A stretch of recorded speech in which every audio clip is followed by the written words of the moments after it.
5:51 and time to catch up on the latest, albeit painful for me, sports news. Sports director Paul Gerke was at that big BYU-BSU game last night.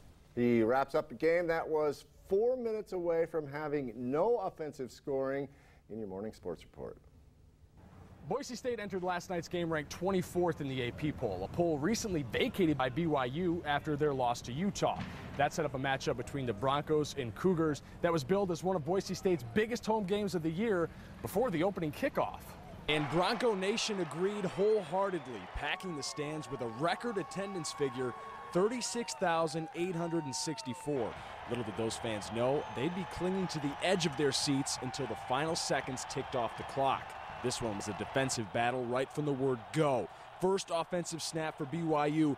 Must be having a picnic there in the backfield because DeMarcus Lawrence brought his sack lunch. He takes down Riley Nelson for a loss, and there was more where that came from. Very next play, Jamar Taylor blows up the option pitch. He had a monster night.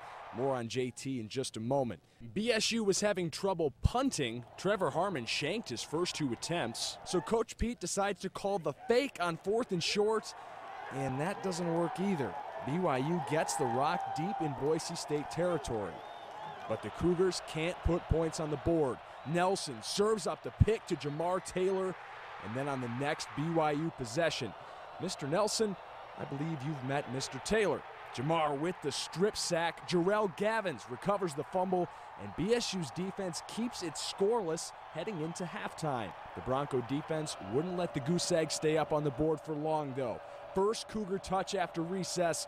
Rise up, big fella. Mike Atkinson, the 300-pound nose tackle, drops into coverage and intercepts Nelson, and he rumbles, bumbles, and stumbles 36 yards to the house. The pick six makes it 7-0 Boise State. Nelson tried to respond on Brigham Young's next drive, but again, his pass ends up in the hands of a guy wearing blue, Jeremy Ione this time. Nelson's night is done. The senior starter went just 4 for 9 passing for 19 yards and 3 INTs. Later in the third, the turnover woes continue for the Cougars. They put it on the ground inside their own 1, so BSU should have no trouble punching in a second score, right? Wrong. The Broncos get stuffed on 4 straight plays. BYU gets out of the biggest of jams unscathed. It's still 7-zip.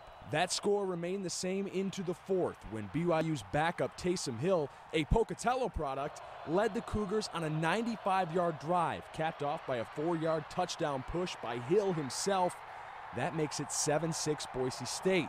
But instead of trying to tie the game with an extra point, Bronco Mendenhall decides to go for 2 in the win, and the Cougars don't get it. Hill's pass is knocked down by J.C. Percy, and that's the ball game. BSU would run out the clock and hold on to win by the slimmest of margins, thanks to a touchdown by a defensive tackle. We always talk about getting interceptions. You know, we're going to take it to the house no matter what. And, you know, that guy came right up beside me, almost got me at the 5, but I wasn't going down for nothing. You usually don't see a refrigerator that's 310 pounds that can move like that, and that's what he does, and he's got some special talent. We always talk about it happening, but it rarely does.